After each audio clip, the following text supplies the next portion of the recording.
The book of Proverbs is traditionally associated with Solomon, just as the book of Psalms is traditionally associated with David. But just as there are many other Psalms that are in the book of Psalms that are not written by David, in fact, over half of them are not Davidic. Solomon is only one of the proverbists that we've got here in the book of Proverbs. He does clearly 1 through 8, and then up into the 20s, and then we get the Proverbs of Agur, Agur, and we get Proverbs of Solomon written down by Hezekiah, which is an interesting introduction there. And then we even have King Lemuel at the end of the book, which is strange since there has never been a King Lemuel in the history of either Israel or Judah.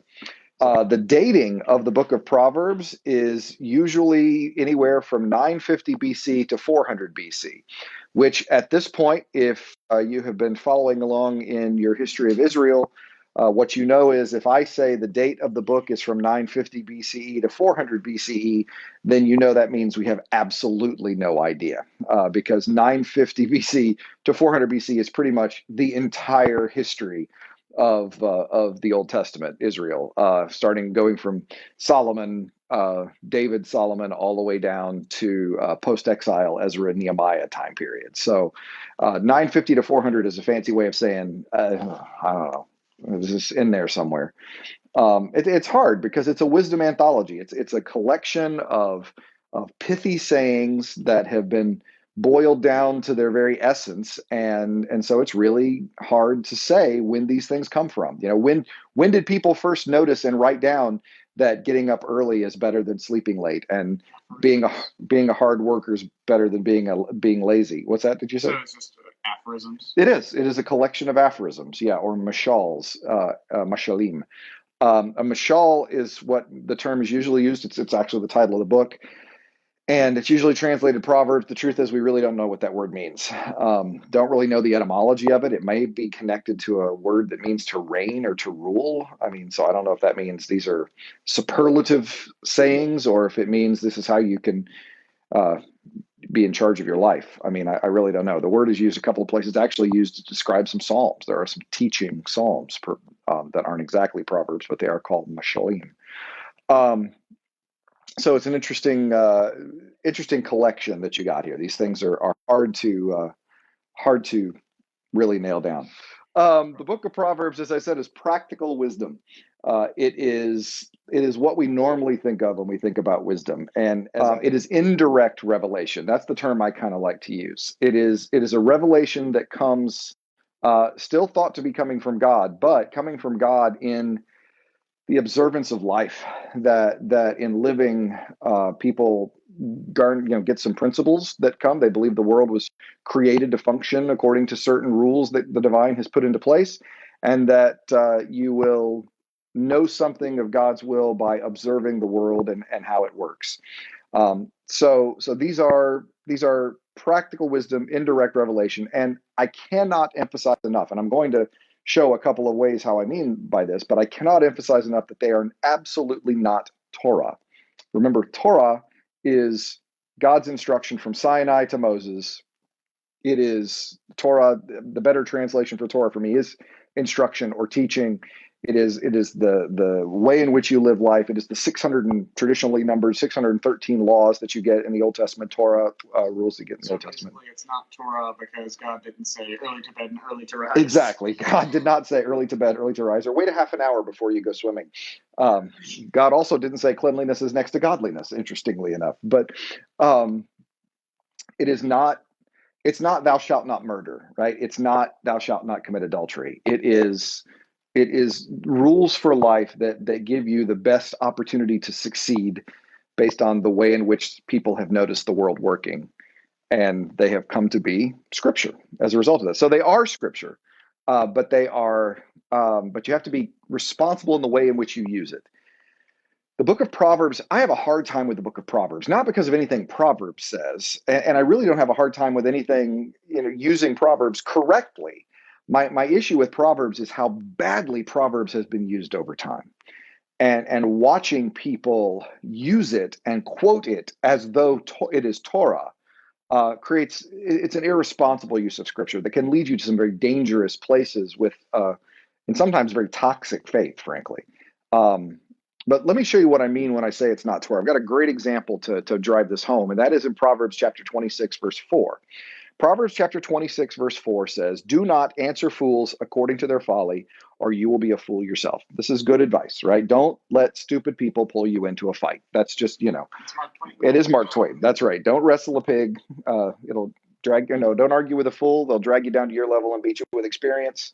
Or if you try to wrestle with arguing with a fool is like wrestling with a pig. You both get muddy and the pig enjoys it. Yeah, that's basically not quite as colorful as Mark Twain, but basically this is the answer. Do not answer fool according to their folly, or you will be a fool yourself. So it's a good advice, right? Don't ever let anyone pull you in to a fight or conversation. And then after you read verse 4, you read verse 5. Answer fools according to their folly, or they will be wise in their own eyes. So quite literally in the book of Proverbs, 26, verse 4, do not answer fools according to their folly. Verse 5, answer fools according to their folly. This was one of those places that when I was teaching Old Testament, if I had students that were getting a little snippy with me, and they would usually, sort of condescendingly say, well, the thing I love about the Bible is how it never contradicts itself. I usually pulled this out and watched their heads explode because that's what Jesus would do. You know what? That's probably not Jesus. I'm probably thinking of somebody else. Anyway, but you see what you have is it's not Torah. This is not the same thing as don't eat pork. Well, okay. This is not the same thing as don't commit adultery. Well, I mean, if they're cute. I mean, this is not that kind of a contradiction. This is proverbial tradition. This is what you have in proverbial traditions. This is the same kind of contradiction we have in our own proverbial tradition, because we have it. I mean, every now and then you'll have people drop an aphorism on you, like, for example, look before you leap, and he who hesitates is lost. Well, which are you supposed to do? Are you supposed to look before you leap? Because if you do, that means you're hesitating, and he who hesitates is lost. Or how about many hands make light work, or too many cooks spoil the broth? Exactly. Early bird gets the worm, second mouse gets the cheese. We have all sorts of these kinds of contradictions in our proverbial tradition. The real wisdom, exactly, comes in knowing when to apply what. When are you supposed to be careful and look before you leap? When are you supposed to just take your chances and not hesitate? That's where it comes in. When do you not let stupid people drag you into a fight? And when do the stupid people need to be told they're stupid? Because there apparently is a time when you answer fools according to their folly, that it's gone on long enough and accountability must happen. That happens. Sometimes, no. Sometimes, yes. The real wisdom comes in knowing how to do this. This, to me, has always been a really good way to see the kind of genre we're talking about. Genre really is one of the most important clues in interpreting the Bible, knowing what genre you're in, because then you know what the rules are.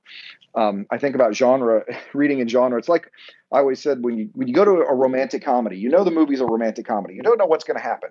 But when you go to a romantic comedy, you're pretty sure that at no point is an infected monkey going to escape and threaten life on Earth by spreading disease, right? That's not. You don't know, that could be that's not a typical action adventure rom-com. It's not your typical genre that you get that, right? I mean, it's not going to work. So knowing the genre helps. The reason that I want to point this out, and the reason I'm just driving this home, is what I have seen happen with the book of Proverbs. There's a lot of places that I've seen this happen. Prosperity gospel comes out of Proverbs. A lot of it comes out of Proverbs, which is obviously very, very dangerous. But one of the most dangerous things that I ever witnessed was the application of this verse. Train children in the right way, and when old, they will not stray. So, or as the King James always said, train up a child in the way they will go, and when they're older, they won't depart from it. I have seen this used in terrible ways, because we have all known parents who have had children who have gone their own way, who have had a wayward path. The prodigal son in the New Testament, to name one, but others that go their own way. And I have seen this verse used as a way of condemnation on the parents for their children's choices. And I have seen parents use this verse as self-condemnation because of choices that they had made. And so this is not like that. This verse is not about guarantees. It's not about finding a formula to make sure this is going to you're always going to turn out perfect. That it's possible to turn out perfect children. I mean, as I always tried to remind whenever someone was having this kind of frustration, I always said, look, you can be the absolute perfect parent. You can provide the perfect environment, and you can make every right choice. And your children are still going to eat from the tree of the knowledge of good and evil and get kicked out of the Garden of Eden. You can be the perfect parent, and it still comes apart. And we're not going to be the perfect parent. We're never going to be the perfect parent. And we have to remember that individuals are, individuals. And free will is just one of those things. And sometimes people are going to make their choices. What this proverb is saying is it's better to be good parents than bad parents. That's really all it's saying. It is better to be a good parent than it is to be bad parents. Now, we all know bad kids from good homes, and we all know those kids who it seems overcoming every obstacle turn out to be remarkable people from terrible circumstances. And you know what? Those are exceptions. Those are outliers, unfortunately. That it's better to have good parents than bad parents is the point of this. You can't read it like Torah. You've got to read it like the Proverbs that it is. So obviously, as I said, I've seen a lot of damage done. I've seen a lot of damage done with the Bible, and I'd like to try to reduce as much of that as possible. This is one place we could reduce it. We really have a mission statement of the book at the beginning. Proverbs of Solomon, son of David, king of Israel, for learning about wisdom and instruction, for understanding, words of insight, for gaining instruction in wise dealing, righteousness, justice, and equity, to teach shrewdness to the simple, knowledge and prudence to the young.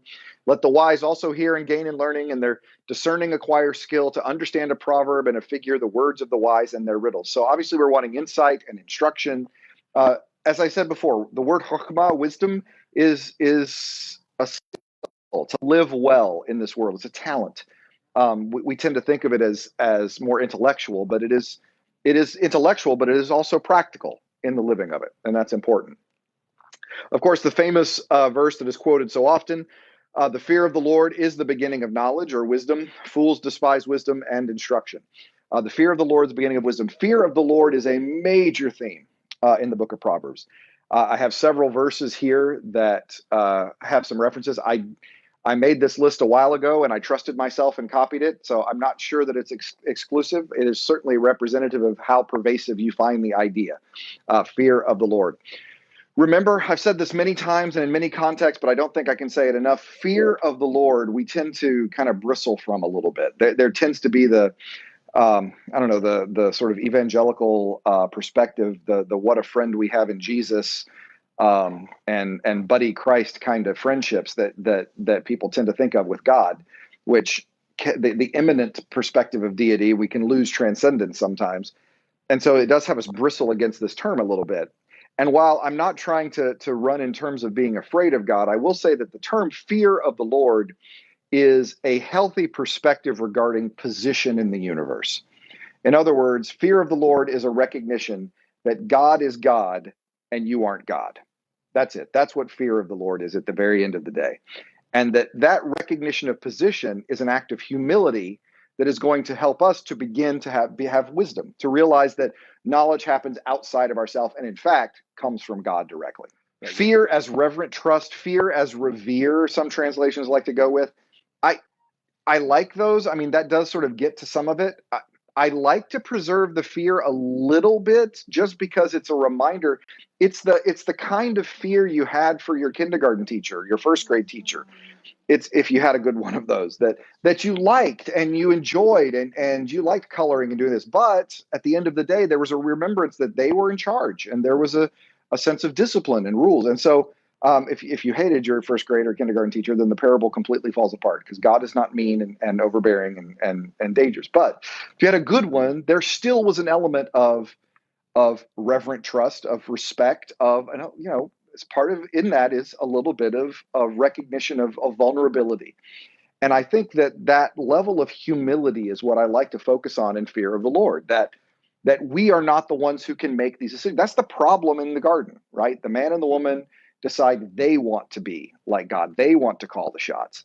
And to have fear of the Lord is to say that God is calling, that God knows better for my life than I do, is fear of the Lord.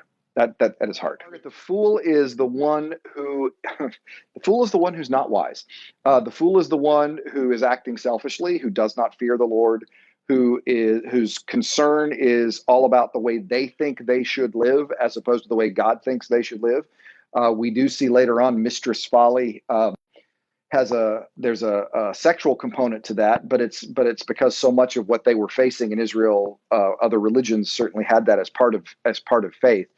So I don't know that that's necessarily where we want to go, but I do think that it is the over and against wisdom, that the fool is everything the wise person is not. The wise person is trusting in God, is allowing God to give direction and the way in which to live life. The fool is the one who is living life for self, making decisions because they seem right to them, as opposed to what God might have commanded, which would be much harder than our common sense.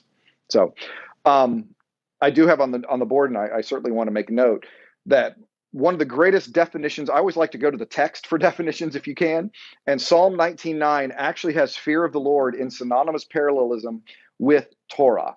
That section of Psalm 19 has Torah, instruction, decrees, statutes, fear of the Lord, commandments. I mean, it's like all of those things from God are the same in the mind of the psalmist.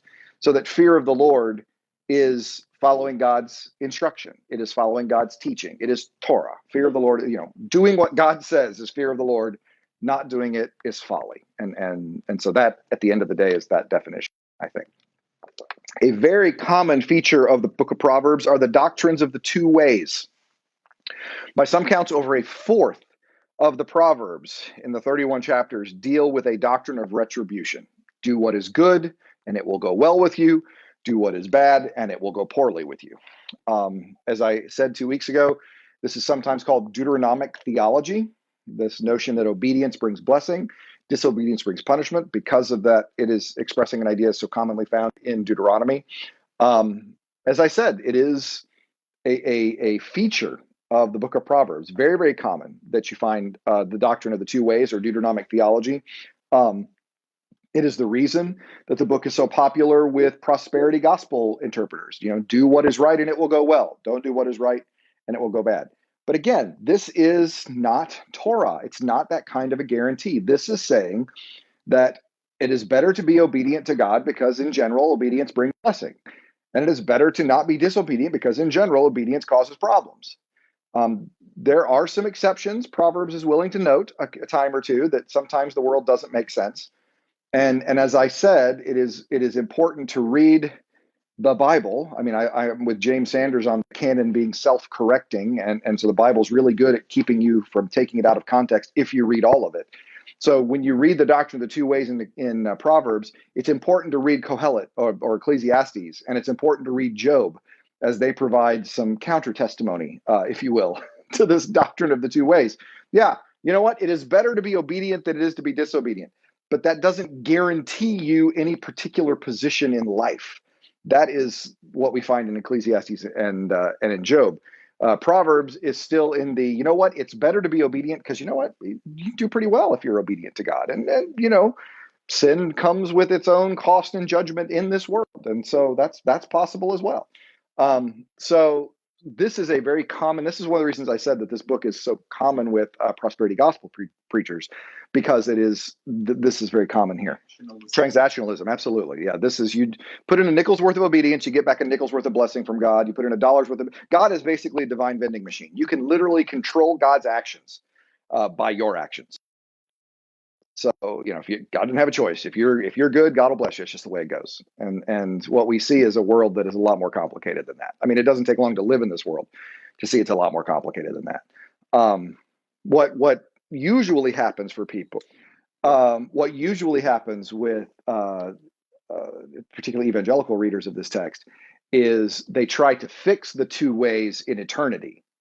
So obedience brings blessing eventually, and disobedience brings punishment eventually. But that was certainly not what the author of Proverbs had in mind when they were talking about here and now. And even they recognized, like for example, there is a proverb. Oh, now I've got to remember where it is. I want to say it's in 19 or 9. Seems like there's a 9 in it. Anyway, I'll have to look it up later. But where one of them says, "Do not accept a bribe, or you will, or will lead to injustice, or that is injustice." But like literally, like 13 verses before that in the same chapter, it says, "A person who offers a bribe has a magic gem and gets what they want." So it's like it acknowledges that bribes work. In the beginning of the chapter, it's like, but don't accept them because that's bad. It's like, okay, so. Oh, don't worry, you'll get away with it. But you shouldn't. Yeah, exactly. Yeah, I don't know. It's just an interesting, like I said, trying to live in the world, in my mind, is one of the greatest contradictions to the text in a lot of ways. I think what we're working with here is a rather basic theology. I've talked about before, right? This is the potty training part of theology. This is the, make. I should write the. Well, actually, Randall O'Brien, who spoke at my installation, Randall's always suggested I should write the book "Potty Training the Church." Yes, but that would sell. It might actually sell. But the idea is that you make poo poo in the potty, and I'll give you a cookie. And if you don't, you have to sit in the sad chair. That is not the way in which my children use the bathroom now. They have actually learned to see the value of the bathroom in its own right and go. And so this is like the beginning part. And the hope is that at some point we achieve the sense of disinterested piety, where God no longer has to reward you for your obedience, that you simply are obedient to God because God is worthy of obedience. That's the next step. So here this is basic faith, is what this is. Your basic. What else do we have in here? Well, we've got Torah and wisdom. I said it is not Torah, but it does know Torah as you go through it. And in some ways, it just echoes why following Torah is a good idea. Honor your father and mother is a way to bring success in the world. Murder deserves death. There's consequences for adultery. Don't steal. Don't give false testimony against a neighbor. These probably sound somewhat familiar. Have you heard any of these before? Yeah, Ten Commandments, in case the last half of the 10 Commandments. The practical, the 10 Commandments are in 2 sections. 1 through 4 are how we live with God, and 5 through 10 are how we live with one another. So, Sabbath and idols and no other gods. And then at the end, it's don't murder and honor your father and mother, etc. And so this is all the how you live together stuff that you see echoed all the way through here. Let's talk about wisdom and creation theology. This is fascinating. In Proverbs 8, wisdom is personified as being with God at the time of creation. We're going to look at that in just a second and talk a little bit more about what that means. But God works all things according to God's purpose, which you see in Proverbs 16. And wisdom provides for humanity's enjoyment of this world. So that there is that following God or following wisdom's path, which is sort of indirectly following God. But what you see in here is that wisdom, if you follow God's wisdom, that you are that is actually, there's provision for that. The benefit that comes from that is actually an enjoyment in life. That it's not something that is tedious. It's not something that's oppressive, but it's actually meant for humanity's enjoyment. It's how to live well. That's what we talked about, right? It's how to live well. But let's talk about in Proverbs 8 about wisdom being personified as being with God. So let's look at this text. In verse 22, chapter 8, it says, "The Lord created me." This is woman wisdom speaking. Woman wisdom speaking. That's right. Well, Lady Wisdom, as she is sometimes called. Yes. "The Lord created me at the beginning of his work, the first of his acts long ago." Real quick. This verse oversells the hand a little bit. The Lord created me. This word created is not the word created in Genesis 1. Bara. This is a word, I believe it's kana, that sometimes means to purchase. The Lord purchased me at the beginning of his work. Acquired is another way it's been used. Got, had. Such a lexical range in Hebrew that it's hard to nail down exactly what's going on here. I really feel like created, that is not the most natural sense of that word. I think that is an interpretive translation more than it's anything else. Because the question people try to answer with this is: are we supposed to think of wisdom as a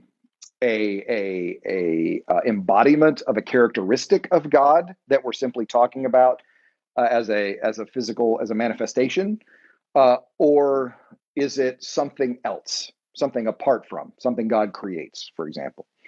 And unfortunately, the text is not overly clear on that, and this is one of the problematic parts. The Lord acquired, got, had, created me at the beginning of his work. Ages ago, I was set up at the first before the beginning of the earth. When there were no depths, I was brought forth. Born. Um, when there were no springs abounding with water, before the mountains had been shaped, before the hills, I was brought forth. When he had not yet made the earth and the fields or the world's first bits of soil, when he established the heavens, I was there.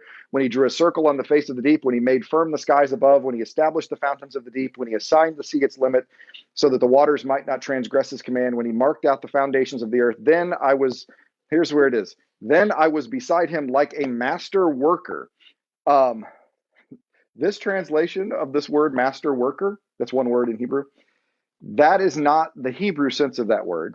That is an Akkadian cognate that many Bibles assume the Hebrew text needs to be amended to mean.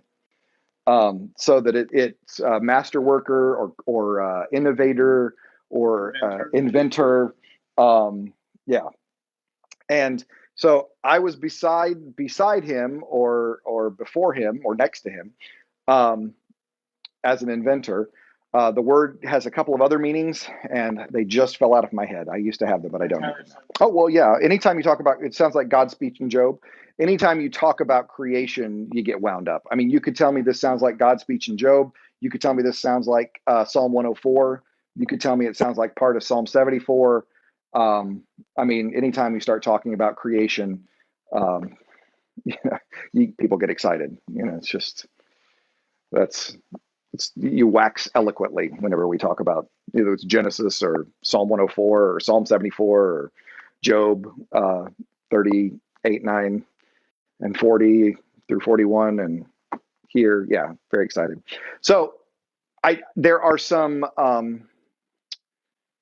testamental texts that pick up on the Greek word logos, the word, as a representation of wisdom. Wisdom of Solomon, I believe, is the intertestamental text that does that most strongly. And there are many people who think John, the Gospel John, is picking up on the wisdom of Solomon notions of woman wisdom in reference to Jesus in the beginning of the chapter. That, in other words, there's a lot going on there in John 1, actually all throughout John, playing with Jesus as wisdom, if you will, all the way through. So that then makes you read this passage a little differently. Then you don't get "I was created" when that happens, because obviously Jesus was not created, co-equal with God, three persons, but one God. So it's a problematic text to read. It just is, but it's an interesting one, an interesting perspective on that. Proverbs has a lot to say about the use and abuse of speech and human speech. Death and life are in the power of the tongue, which, if you know your New Testament, you might know sounds a little bit like James. And James does have a lot of wisdom to it. Words can be used to wound or heal, and I do love that speech is a scorching fire. Hey, but the wise are marked by honesty and serenity and aptness in their speech. Speech is appropriate. So I would assume that the wise have learned when to answer fools and when not to answer fools. I assume that would make it apt. The wise are not a scorching fire and are using their speech well. So this is one of those passages I probably should dwell on more, as my mouth tends to work faster than my brain. And I usually have to apologize for what I've said a time or two. So I think I have probably taught you since you were a child that saying the right thing at the right time is not as hard as not saying the tempting thing at the tempting time. Yeah, that is a lesson that comes from painful mistakes. So we will move on. Sex is used in Proverbs quite a bit. And I've actually heard one interesting theory about why that is. Why is it that woman wisdom is personified as, a woman in such a patriarchal society? And why is it that Mistress Folly is a woman? And the suggestion has been because the people who would be taking these to heart, that the sages of ancient Israel, it is suggested that there were schools of thought, and that they would be training up sages in the way they would go, and that the sages would all be boys. And as they were training up their disciples, they're all going to be men. And so how do you get them to pay attention? Yeah. That is actually the I'm not saying that's true. I'm saying people have put forward that argument. And I found it interesting enough to at least mention it. The other sort of very practical reason for that is that wisdom is actually feminine. In Hebrew's a gendered language, and the word wisdom is actually feminine. So if you're going to talk about it personified, it makes the most sense for it to be a woman.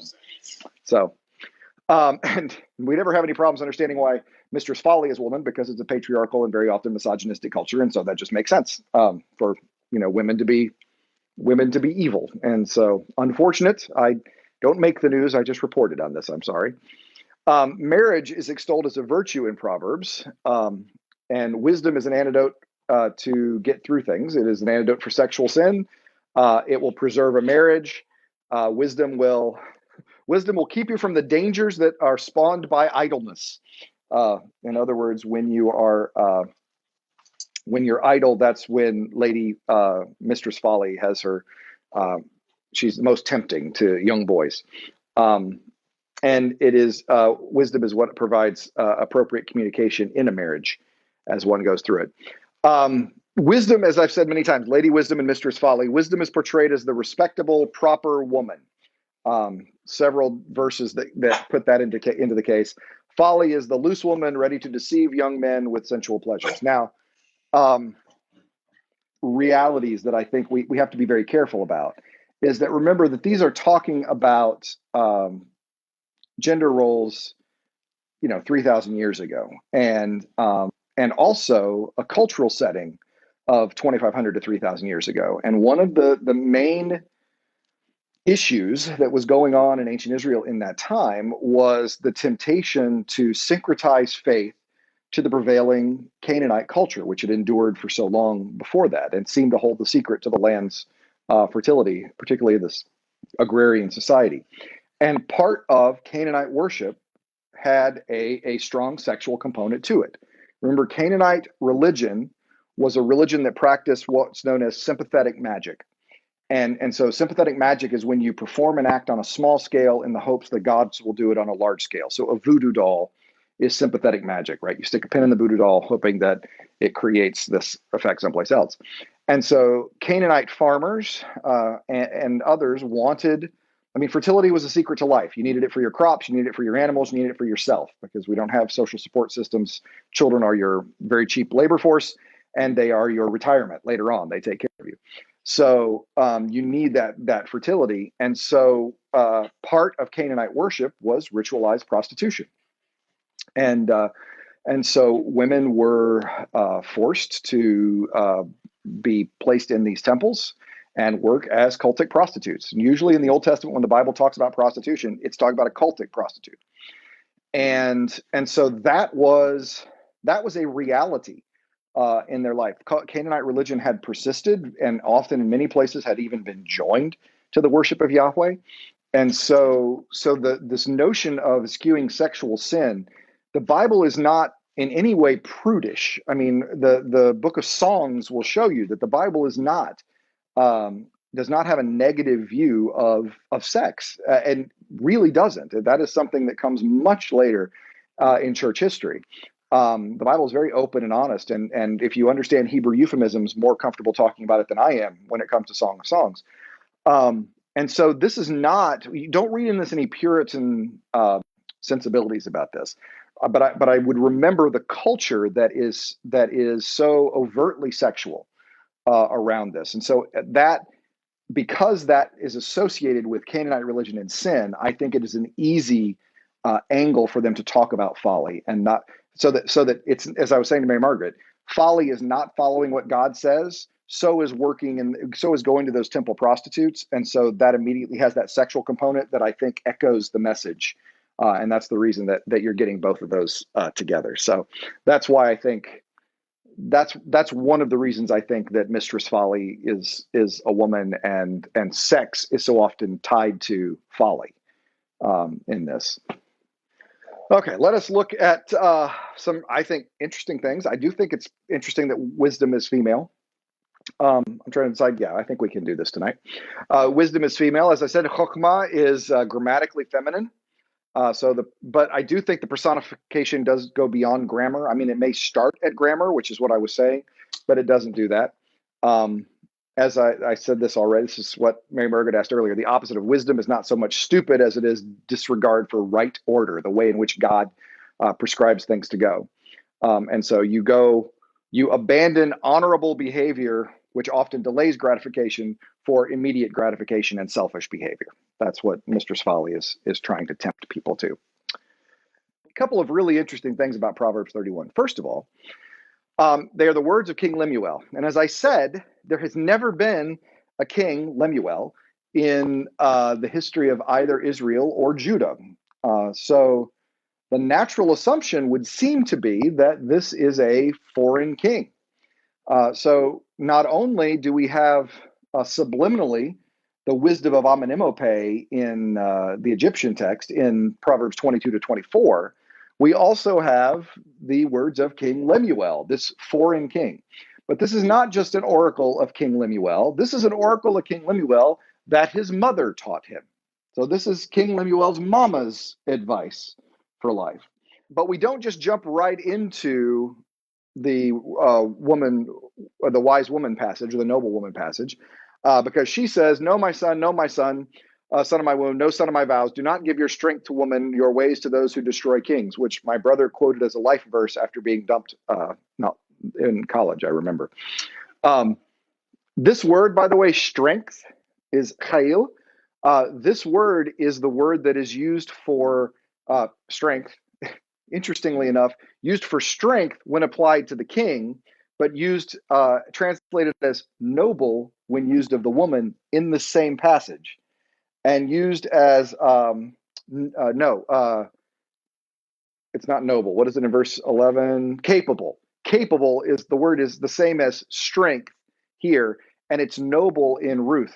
Ruth is an eshet chayil. She's a woman of strength, a woman of valor, a woman, a capable woman, a woman of nobility. All of those are in that sense. And unfortunately, and I really got a bone to pick with our Bible translators on this, whenever it's used for men, it's always strength. Whenever it's used for women, it's always nobility and capability, which is not cool in my mind. So that's not cool.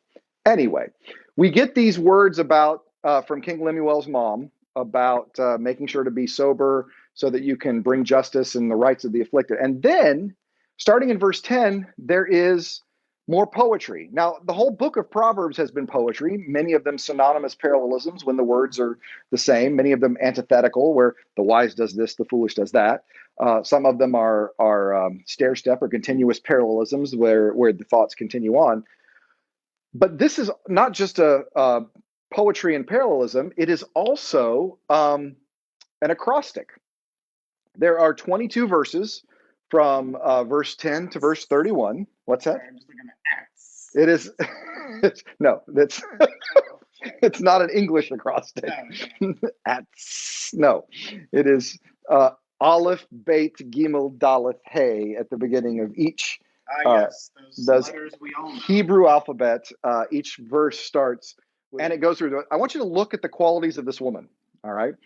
A capable wife who can find. She's far more precious than jewels. The heart of her husband trusts in her. He will have no lack of gain. So she is bringing him success and wealth.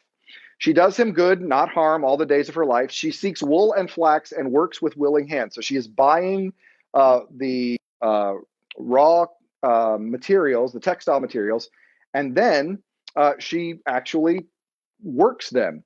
She's like the ships of the merchant. She brings her food from far away. She rises while it's still night and provides food for her household and tasks for her servant girls. She actually gets up earlier than the servant girls. She considers a field and buys it, so she's in real estate on top of all of this. With the fruit of her hands, she is the most interesting woman in the world, yes. With the fruit of her hands, she plants a vineyard, so she also is in winemaking as well as real estate. And she girds herself with strength and makes her arms strong. She perceives that her merchandise is profitable. Her lamp does not go out at night, so she has provision there. She puts her hands to the distaff, and her hands hold the spindle. Two weaving, obviously, parts. So she was taking her wool and flax, and she is weaving with them. Then she opens her hand to the poor and reaches out her hands to the needy. So she's taking care of those as well. She's not afraid for her household when it snows. Her household is clothed in crimson. She makes herself coverings. Her clothing is fine linen and purple, so royalty. Her husband is known in the city gates, taking his seat among the elders of the land. She makes linen garments and sells them. So she's also in textile as well as real estate and vineyards. She's got an Etsy store. She does Uber and DoorDash, I think. She supplies merchants with sashes. Strength and dignity are her clothing. She laughs at the time to come. She opens her mouth with wisdom. So she's also teaching as well as the rest of this. So she teaches, she sows, she sells, she plants. She doesn't drink very often, but when she does, she prefers Dos Equis. Yes. She looks well to the ways of her household, does not eat the bread of idleness. Her children rise and call her happy, her husband too, and he praises her. Many women have done excellently, but you surpass them all. Charm is deceitful, beauty is vain, but a woman who fears the Lord is to be praised. Give her a share in the fruit of her hands, and let her works praise her in the city gates. So, for a strongly patriarchal society where women have very little right beyond property and certainly no other standing apart from how they are positioned with regard to a man, this is a really interesting passage. And because this woman is a woman who is doing business and considering and buying and weaving and working harder than her servant girls and bringing honor to her husband and all of this. So this obviously there's all sorts of questions that we want to ask about this because I just wonder, is that the reason that it's a foreign king? Because no one in Israel had that level of understanding and respect for women at the time, and that somehow King Lemuel, this unnamed king outside of Israel, he can actually have this level of respect. Maybe it's possible. I would just say this is a far more. I mean, this is, of course, I'll date myself. I immediately think Helen Reddy, right, when I see this, right? She can fry up the bacon and cook it, bring home the bacon and cook it up in the pan. Yes, I get it. I got there. Anyway, she's doing everything, right? She's got it all. She's completely got it all together. The other way of interpreting this, the other speculation, and there's an interpretation that is out there and not uncommon that I never found particularly compelling. But the older I get, the more I wonder if there might be a case to it. And that is that the speculation is that this woman, this Proverbs 31 woman, is another expression poetically and acrostically from A to Z of woman wisdom. Yeah. That this is woman wisdom, and that it is woman wisdom that lets the man, if you will, do business and plant vineyards. And on the one hand, I hate that because I would really like to believe that we have some representation of women in the Iron Age that would, defy our traditional patriarchal expectations. And then I also know that people, that's kind of hard for me to hope in, and that maybe actually it is a personification. I still don't go there. I'm still holding out hope that we might find that kind of respect that you get, say, in Song of Songs, where you see the restored relationship between the man and a woman there, back to the pre-fall relationship. So maybe. I mean, I would hope, but I'm afraid it's a false hope on some level, just because it would have been hard to do this. Now, maybe outside of Israel, it would have been easier. And maybe that's where that comes from. But that's what I'm thinking.